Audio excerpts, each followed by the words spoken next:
Assalamualaikum warahmatullahi wabarakatuh. Kembali lagi dengan saya Ayunisa Putri di dalam ruang virtual. Baiklah, topik kali ini kita akan membahas mengenai apa saja syarat-syarat dan keterampilan yang harus dimiliki oleh seorang pemimpin sebagai pemimpin di suatu organisasi atau lembaga manapun. Meski kadang-kadang di luar kendali kita, di luar kendali akal sehat kita. Kok bisa dia menjadi seorang pemimpin? Kok dia bisa menjadi seorang manajer di suatu perusahaan? Kok bisa sih? Begitulah kira-kira contohnya. Terkadang memang syarat-syarat dan keterampilan menjadi seorang pemimpin itu kalau tidak terpenuhi, maka pada saat pengambilan keputusan akan terlihat sifat-sifatnya. Jadi seorang pemimpin harus memenuhi syarat-syarat terlebih dahulu baru bisa menjadi seorang pemimpin. Terpenuhi dulu keterampilannya harus dimiliki terlebih dahulu.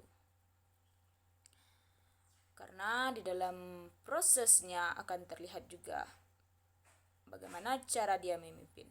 Maka itu akan diperlihatkan kepada publik. Baik itu disengaja maupun tidak, pasti itu akan terungkap. Begitu. Pertama-tama kita akan bahas masalah syarat terlebih dahulu. Secara sederhana, orang bertanya-tanya, apa sih syarat-syarat yang harus dipenuhi untuk menjadi seorang pemimpin?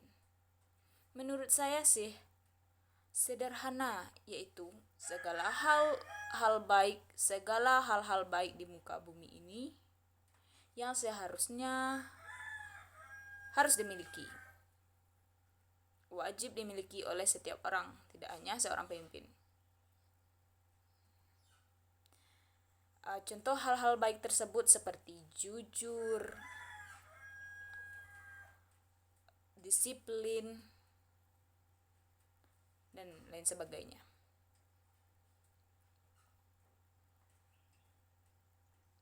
Maka kalau Anda ingin menjadi seorang pemimpin, maka Anda harus mengklaim diri Anda terlebih dahulu. Anda orang baik atau orang jahat? Seorang pemimpin itu haruslah orang baik, merasa dirinya baik, begitu baik dari sisi keterampilan, dari sisi kegigihan, dari sisi kemauan, maka harus baik, harus lebih dari orang lain. Kalau di bawah itu maka sama saja dengan orang bawahannya. Jadi begitu. Tapi kalau melihat menurut agama kita tidak ada orang itu yang sempurna. Tapi kita berusaha untuk menjadi seorang pemimpin.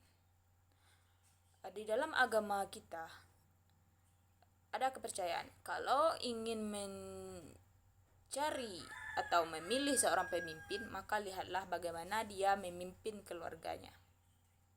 Kalau dia sukses memimpin keluarganya, mengapa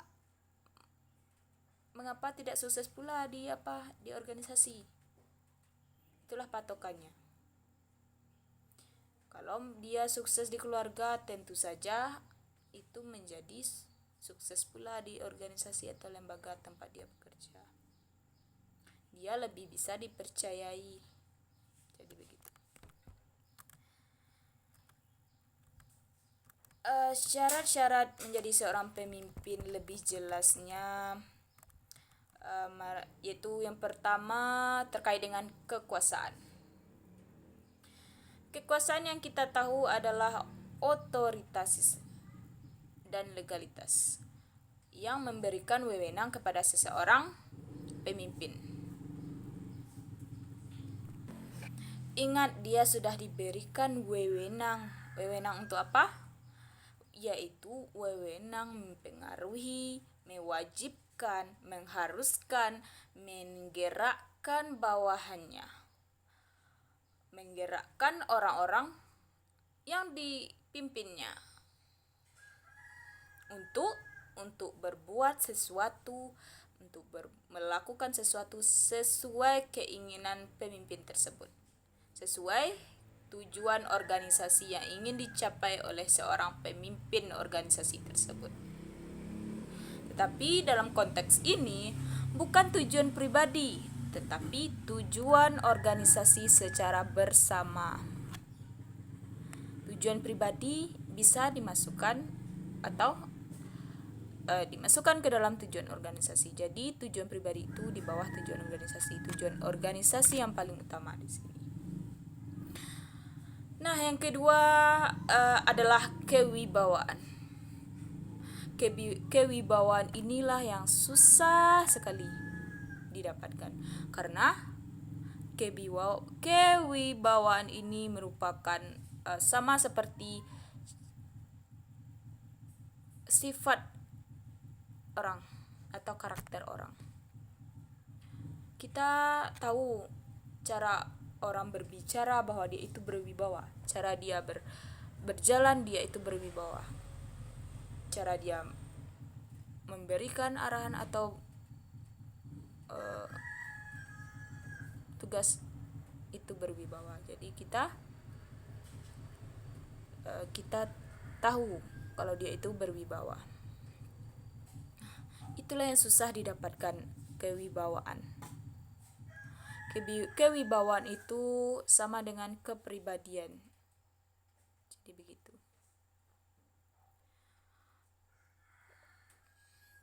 Misalnya dia orang berwibawa, dia memberikan dia berbicara saja, kita mau saja mengikuti arahannya tanpa harus disuruh dahulu, tanpa harus kita merasa diperintah. Jadi begitu kewibawaan.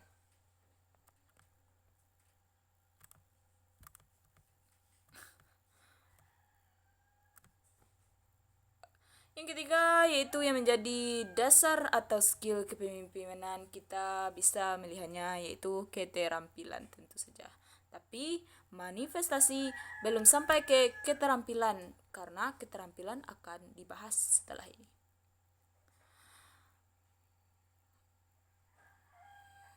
Yang kita bahas kali ini yaitu ada dua, yaitu kemauan dan mampu. Dan kemauan dan mampu ini harus berjalan keduanya, tidak bisa salah satu.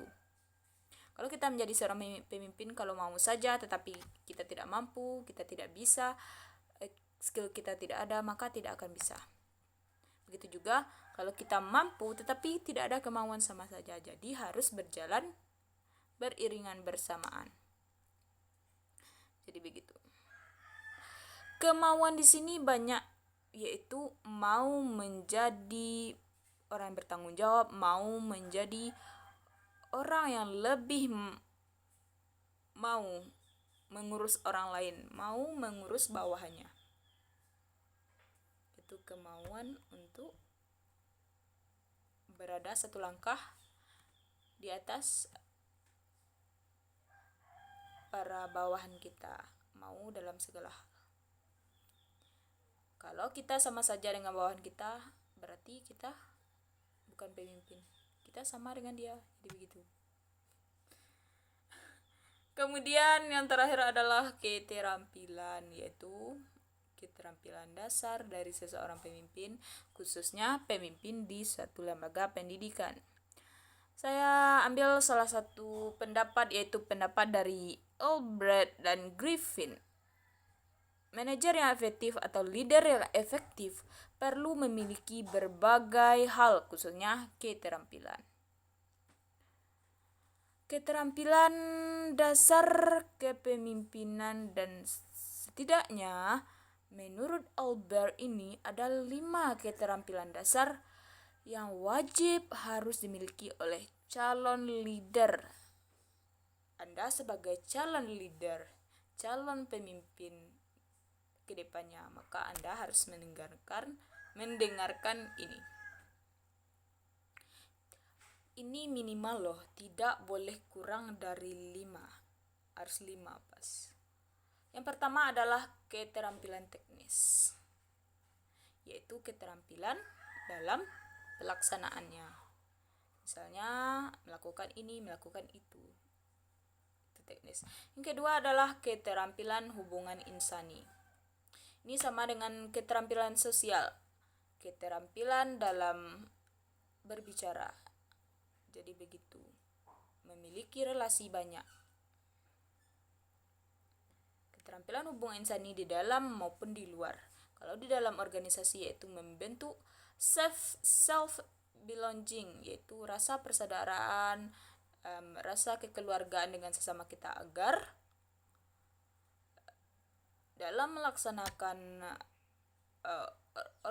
tugas organisasi kita tidak akan merasa terbebani, kita akan merasa sukarela, kita akan merasa itu punya kita atau milik kita sendiri karena kita sudah merasa bagaikan keluarga. Kemudian keterampilan yang ketiga yaitu keterampilan konseptual, matangnya pemikiran, yaitu ini berhubungan dengan pengambilan keputusan, dengan pola pikir. Jadi kita harus berpikir konseptual. Kemudian leadership making. Leadership making ini dalam bahasa Inggris, kalau diartikan dalam bahasa Indonesia yaitu pembuat keputusan, sama dengan leadership making, yaitu keterampilan membuat keputusan. Kemudian yang terakhir adalah keterampilan time management skill, yaitu manajemen waktu.